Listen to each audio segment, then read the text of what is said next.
On today's Locked On Jayhawks, we're going to be going over the lack of transfer portal additions for KU basketball so far. Is there any reason to be concerned? We'll discuss on today's show. You are Locked On Jayhawks, your daily podcast on the Kansas Jayhawks, part of the Locked On Podcast Network, your team every day.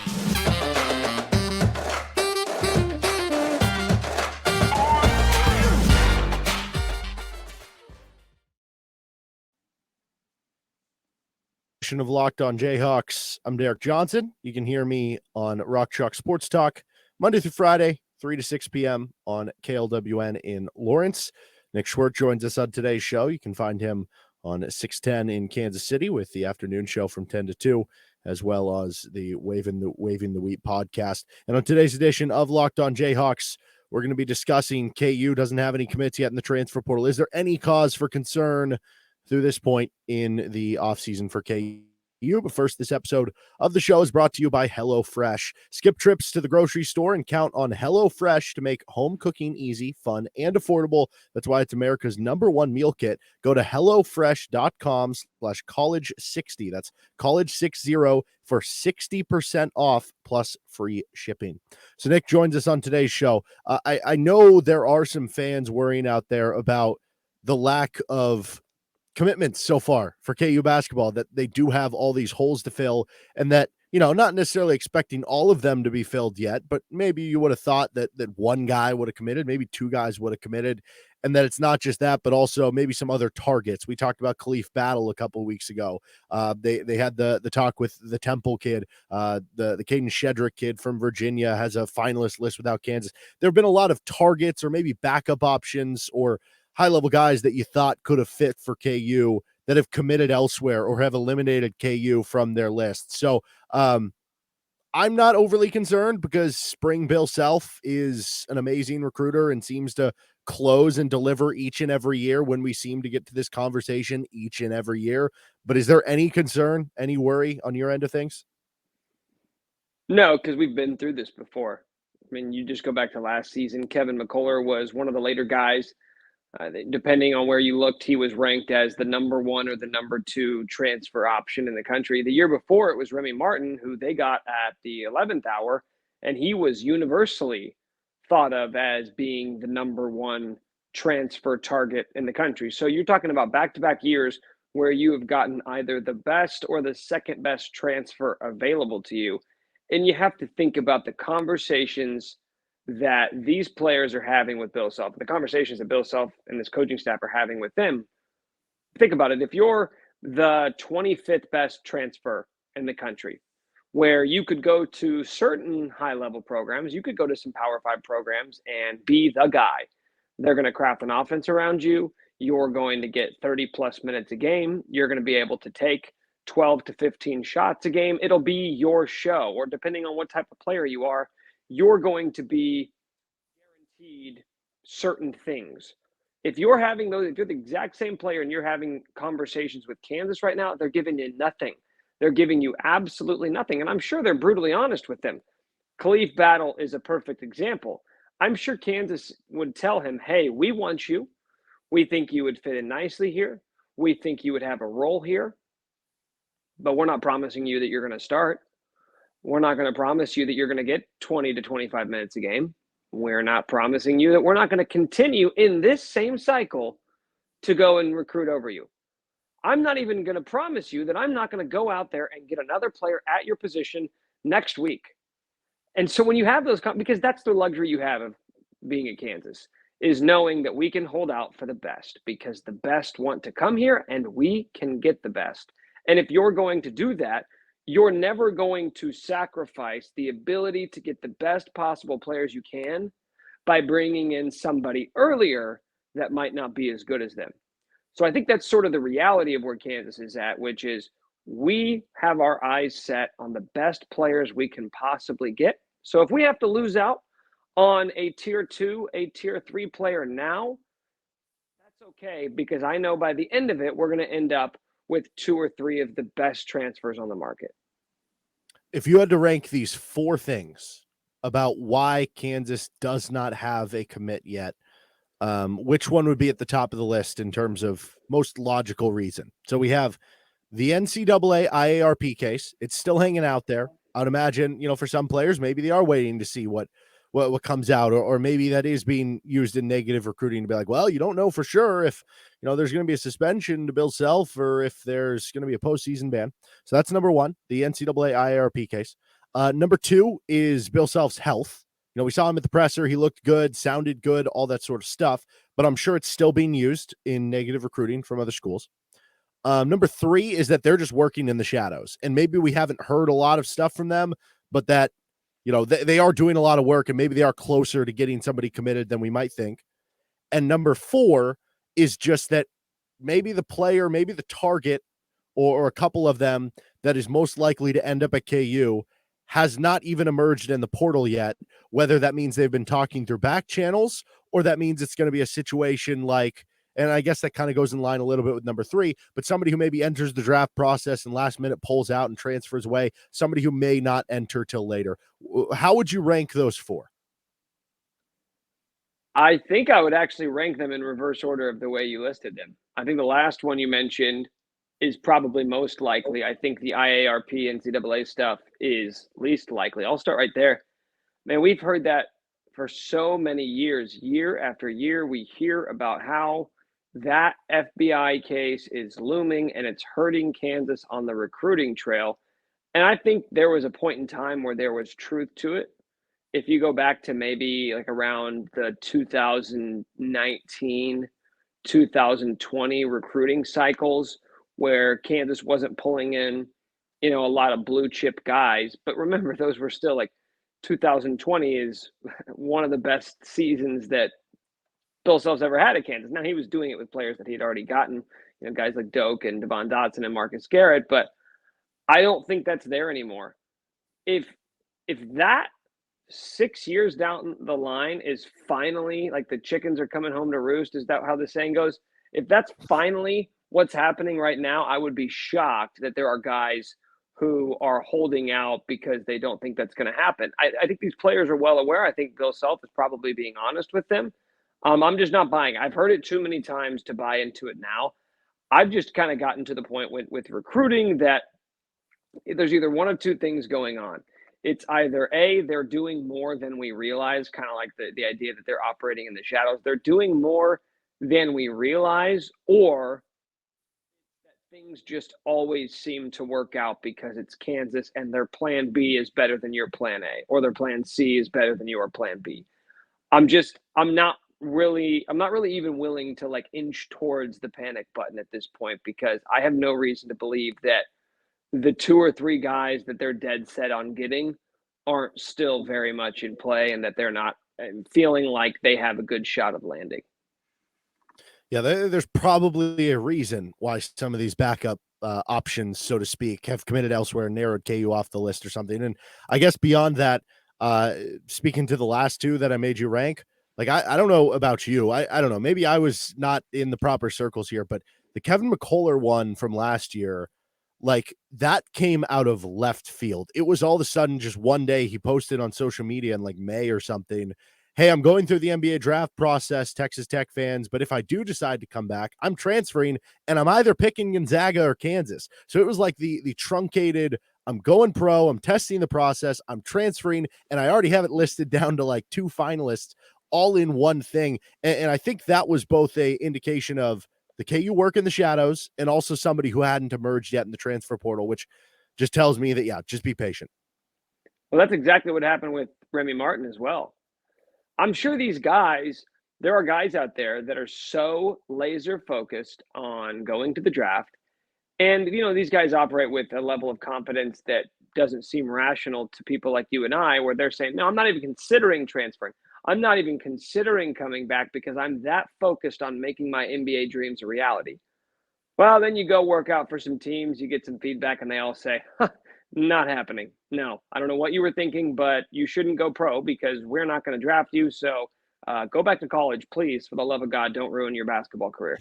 So then all of a sudden they come back and they say, well, I ain't going back there for whatever reason, right? For Remy Martin, I think it was, I played at Arizona State. I played on 4 lousy teams. It sucked. my only chance of improving my draft stock is going to Kansas or going to a place where I can get more exposure. For Kevin McCullough, it was, well, I don't know exactly what his reasoning was, but again, exposure, that's the trump card that Kansas is always going to have, even if the NCAA tournament appeal isn't there, which is a big deal to, I think, most players. But even if not, hey, you're going to play on national television more than you will anywhere. Like, you'll play on national television as much as you will at Duke, as much as you will at Kentucky, and certainly more than wherever you were playing last year, whether it be Arizona State or Texas Tech. So I think there is always that draw. And if you're a good enough player, like both of those guys were, it doesn't really matter what you have in tow. Like, Kansas already had a point guard when they got Remy Martin. Kansas already had two wings that they knew were going to play big roles when they got Kevin McCullough. If you're good enough, you'll find a role, which is not the luxury that a lot of the players currently in the portal get to operate under. Like, if you're from Temple, I don't care how many points per game you scored last year. If you're from Wyoming and you averaged a double-double, congratulations. Bill Self is not going to bend over backward and promise you the world just because you're interested in playing for Kansas next year. We're going to get on to some spring Bill conversation, and then we'll finish up with whose stat line is it anyway. First, though, this episode of Locked On Jayhawks is to you by FanDuel Sportsbook. Grand slams, no hitters, double plays, they're still back, and there's no better place to get in on the MLB act than FanDuel, America's #1 sportsbook. That's because right now, new customers can step up late with a no-sweat first bet up to $1,000. Just go to FanDuel.com/locked on to sign up, place your first bet, get up to $1,000 back in your bonus bets. If your first bet doesn't win, you can build a same game parlay. You can put together different home run parlays, strikeout parlays. You can pick different teams to win on a given day. You can bet on some futures. You think the Royals are, going to win the division? Get crazy with it. Check it all out at FanDuel. Don't miss your chance to get a no sweat first bet up to $1,000 when you join FanDuel today. Just go to FanDuel.com/locked on to sign up. FanDuel is an official partner of Major League Baseball. Okay, so spring Bill is obviously another reason I think not to really be worried with stuff that's happened here. How many times have we gone into the spring? And I think in the past, when the transfer portal wasn't as prevalent, it was usually like a McDonald's All-American. It was some 5-star recruit that hadn't committed yet. And it was like, man, Kansas really needs that one extra piece. And he nailed it. He knocked it out of the ballpark so many times. I think it's funny because we just lose sight of that so easily once you get into the year in, year out. But do you have a favorite or maybe one that just comes to mind most when you think of spring Bill Self and landing a commitment? I'll tell you the one that comes to mind for me. There are actually three that come to mind for me, and I'm lumping them together because they were all around the same time. Well, if you want to just go to the same recruit, they got Devontae and Svi late in the game. Like, all of a sudden there was this idea that there was a 16-year-old kid from the Ukraine that was going to play college ball, and he was between like Virginia and Kansas. And I start hearing rumors that like there was this kid, like the coaching staff took this kid to Jefferson's and Lawrence. And I'm like, 16, like, when can he play? In 3 years? Like, what are they going to do? Enroll him in high school? And they're like, no, he's going to play right now. And I remember somebody told me, I don't even remember who told me this, that Larry Brown had scouted him. And Larry Brown was overseas coaching in Italy or something, who knows. That Larry Brown had scouted him, and he had came back and he had told Bill Self, this guy is a top 10 shooter in the world right now. Now, I'm not sure Svi is a top 10 shooter or ever has been a top 10 shooter, but I think you could understand why somebody would make the leap. Like, you watch the guy shoot jumpers and you say, okay, that looks pretty freaking good. And obviously he went on to have a great career, a 4-year career that resulted in a Final Four. The same thing happened with Devontae Graham when he got out of his letter or out of his commitment from Appalachian State, right? It's not the McDonald's All-Americans that always like stick with you, because there are plenty of those as well. Frank's the same way. They got Frank late. It's the guys where you get them late and you hear they got out of a commitment, and then you start to wonder, why did why did the staff want these dudes so bad? These dudes who you'd never heard of. And then those are the ones who go on to have the most memorable careers. And like in the case of Devontae, a lot of players with higher recruiting rankings that came through, they're not going to have their names in the rafters. He will. So those two guys are the ones that really stick out to me. Who were you thinking? For me, it was Josh Jackson. And I honestly, Sheck Diallo would probably go up there. I remember at the time it was a very, very big deal when they got Sheck Diallo, and that was coming into the 2015-16 team that ended up being really good. I think they got the number 1 overall seed in the tournament, made the Elite Eight, lost a close game to Villanova. Really good metrically, like when you look at Ken Palm and everything. But that team going into the year, it was like, who's going to be the center? Because at that point in time, Landon Lucas hadn't like broken out to be the guy yet. I think Hunter Mickelson in like the World University Games that summer, I think there was that summer, was like the main starting center. And it was like, who's going to be the guy? And it was like, man, if this team just gets a center, you got year 3 of Frank Mason, you got year 2 of Devontae Graham, year 3 of Wayne Selden. Like there's a lot in the backcourt. Just get that center. And that was such a big deal for them to land him. Now that obviously didn't really have an impact on that season, but the Josh Jackson one sticks out because of both how big it was at the time. You didn't really know you were going to get him, which I think that adds to the intrigue here too. Like same thing what you were talking about with guys that maybe just came out of the blue or were committed somewhere else. It's almost more of an allure when it's guys you're not expecting to get. And I don't know about you, but I thought I remembered like Arizona or Michigan State or somebody like there was rumors about everybody being able to get him, but that, he was going to stay back home. I think he was originally from like Detroit or something, Michigan State. Yeah, no, it was Michigan State. Yeah. Okay. And then they had a big recruiting class that year. That's right. Like Miles Bridges, maybe Jaren Jackson or something. I don't know. Somebody. It was obviously, yeah, like you said, very big recruiting class. Cassius Winston. And it was not quite like they have no chance at him, but it kind of felt like one of those real surprises where that on top of the fact that this was a, top 5, top 3, I think some sites had him number 1 in the country at that point in time. And then he came in and delivered and was, for my money, the best one and done freshman of the Bill Self era. I don't know. Maybe you'll get some pushback with that with like Andrew Wiggins, Joel Embiid, but he had the injury. So I don't know. But that to me is the one that comes to mind. But yeah, there's so many stories. But what's different about those guys is, the reason why I was surprised with Josh Jackson, because he was an Under Armour kid, I believe, in high school. And his mom had, was running the show. And I think that she had helped like broker a deal with his AAU team and Under Armour and stuff. And honestly, I hope we can be transparent on this show, but like, I would assume at some point for a lot of those guys late in the game, KU's holding out. KU's a big name. They're the biggest Adidas school. And then they convince Adidas or however the inner workings of that works, like, go, this guy needs a bag. Like, right? He's got 3 Nike schools and us. So you guys need us to have good players, right? Because we're your biggest product. So Sheck needs a bag. Cliff needs a bag.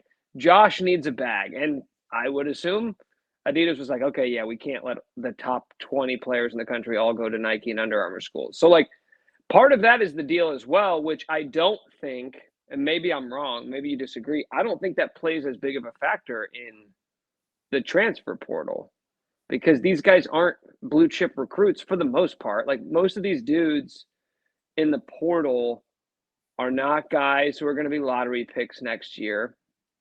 And they're not guys that apparel companies care as much about. I don't know, maybe like the Hunter Dickinsons of the world probably are a little bit different. Like he's probably the biggest name to ever enter the portal. So maybe that changes things. But I am curious how like the apparel companies factor into the transfer portal, because we know there's such a massive factor in high school recruiting. That's a good question. It seems more like the money that's being tossed around in the transfer portal is NIL related. And like you said, with high school, maybe it is more like shoe related. Well, and in general, like Grady Dick signed an actual deal with Adidas this year, right? He did that photo shoot at the beginning of the year with the 2 kids from Nebraska and the dude with 1 arm from Northwestern State. But like now shoe companies, they're just, instead of giving you a duffel bag full of cash, they're like, here's a check that we're going to, and here's a photo shoot. So I don't know. It's different, but it's also kind of the same. It's just the way they package it. Right. Mm-hmm. It's Christmas present wrapping versus birthday present wrapping. You know, it looks the same. Yeah. It's a gift. Yeah. All right, let's finish up with whose stat line is it anyway. We have a transfer edition once again on the show with Locked On Jayhawks. Finishing things up, whose stat line is it anyway? These were this player's stats last season. 18.5 points per game. These are transfer targets for KU, for what it's worth. 18.5 points per game. Shot 42% from three. That's it. That's all you're giving me. If you request one more hint, I will give you one more hint. And you just want to know whether I would be interested in them. Yes. It feels like a setup for a bad player because those two numbers are impressive. So, of course, based off the two stats you're willing to give me, I am impressed. Now hit me with the kicker. Who is this? How bad are they? This is actually a very good player. I just wanted to confuse you with the 42% from three. This is Hunter Dickinson. I was about to say, I know he can shoot it. I didn't know he was 42% though. I mean, it's 1.7 attempts per game. So, but that's around what Markieff Morris territory where they were getting a couple up a game, shooting 35, 40%. Yeah. The difference is he's 7'2" and gets like a block and a half too. He's pretty good. I mean, this would be, even if you packaged one, and going back to that, if you just told me like you're looking at Hunter Dickinson as a one and done a high school prospect, which is how we look at, it's how we looked at Grady Dick. It's how we looked at Josh Jackson, Andrew Wiggins, all the best recruits, the biggest recruits that Bill Self's got, Cliff Alexander, Sheck Diallo, even though they didn't pan out. Like that's how we viewed them. Hunter Dickinson, make no mistake about it, would be as big as anyone not named Andrew Wiggins. Now, he's better than all of them. We know that. Like, as a college player, he's better than all of them. It would be the biggest recruit Bill Self's landed other than Andrew Wiggins. Would you agree with that? Just from college production, he'd probably be number one. Yeah. Well, yeah, from production. But I just mean in terms of Andrew Wiggins was bigger than basketball because of the hype, the Sports Illustrated, like the thought of him being the next coming. Like, that was the biggest singular commitment and signing that Bill Self's got. I think this would be number two, just because there's less unknown. It's less about like, people think he could be really good. It's like, no, we know he's really freaking good. We've seen 3 years of it. Yeah, I think it's a good point. All right, this is last two seasons collective data against KenPom top 100 teams. This guard is shooting 46% from three. He is also in the 94th percentile in spot-up shooting. Out of comparison, Grady Dick was 74th percentile. How many games versus top 100 teams did he play? Not too many. If it's one, I'm going to be upset with you. It is more than that. I'll get you the actual number. No, that's fine. You don't need to give me the actual number. You've done enough work. I'll say yes. I mean, this team needs shooting, man. So who am I to turn a capable shooter down? So this is Nicholas Timberlake from Towson. He against KenPom top 100 competition. He played in 8 games this past season, 6 games the year before. So 14 total. He's a name that keeps popping up, isn't he? Mm-hmm. Would you put him at the top of your list of guys you're most certain KU is going to get? No, I don't think so. I guess he's visiting UConn this week, and that is close to where he's from home. They just won the title. They have the momentum. I mean, they just showed the blueprint that they'd probably use him in, right? That Joey Calcaterra kid coming off the bench for them. Mm-hmm. I don't know. It wouldn't surprise me. I think UNC was being rumored for a while too. It wouldn't surprise me one way or another, but I think he is automatically someone who comes in and you're like, hey, you need shooting. That's what this guy does. So he's looking at Kansas and then a few smaller second-rate programs. Yeah, some would say. All right, this last one. This past season, 16 points per game, 5.3 assists per game. He was at a high major school. I believe it was the KenPom number 2 or number 3 conference this past year. 41% from the field, though, just 30% from three. Is this Caleb Love? No, Caleb Love is committed to I know, Michigan. I know, but that's just kind of he was checking all the boxes for me. Scored a lot, high major player, terrible efficiency. Okay, no, but the 5 assists. Okay, so that would be the one that would. Oh man, I'm trying to actually figure out who this is. I know that's not the point of the game. So, I will say yes. I mean, he sounds like a combo guard, so maybe he could play next to DeJuan Harris instead of being, a Joe Yesufu type. Here's the thing. I know you're about to tell me who it is, but this is the thing you have to decide if you're a coaching staff. You just had Bobby Pettiford and Joe Yesufu, and they're both gone. And they were different players, but neither one of them worked. So was there anything there where you say, okay, there's something to learn here? Maybe we stay away from this type of player or that type of player?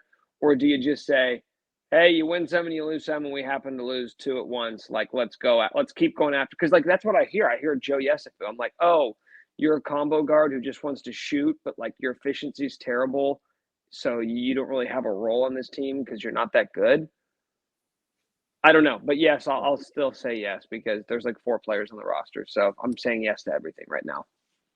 This is Primo Spears. He is the guard transferring in from Georgetown. Who was horrible. You think he's horrible? No, Georgetown was horrible.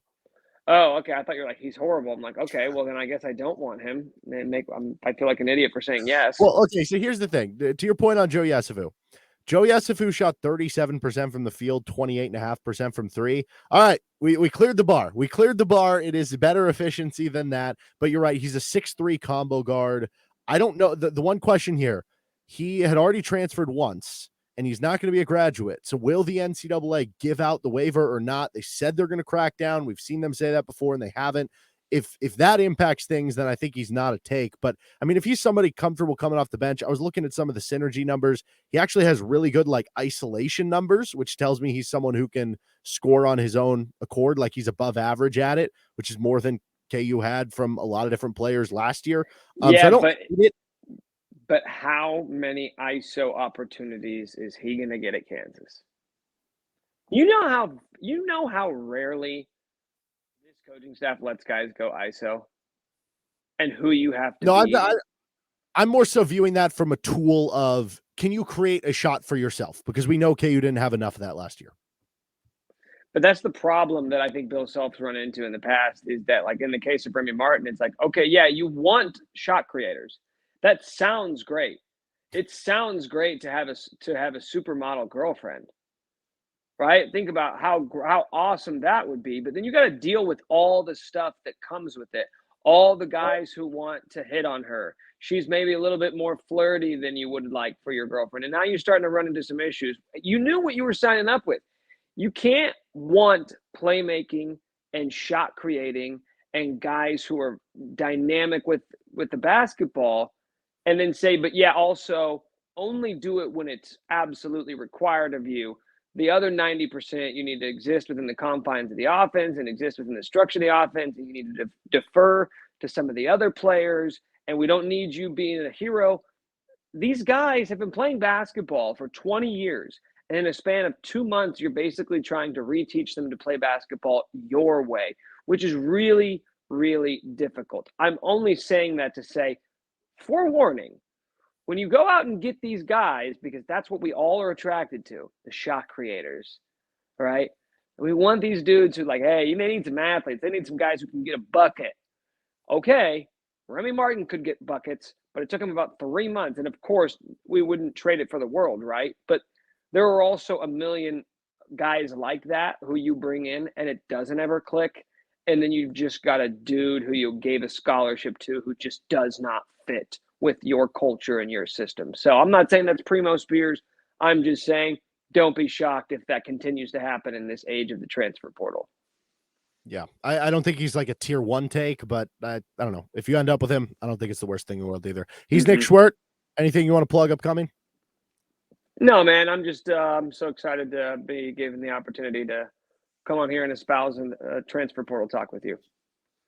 All right, he's Nick Schwert. I'm Derek Johnson. That'll do it for this episode of Locked On Jayhawks. Catch us wherever you get a podcast or on YouTube. Have a good rest of your day. You can catch me on Rock Truck Stock later.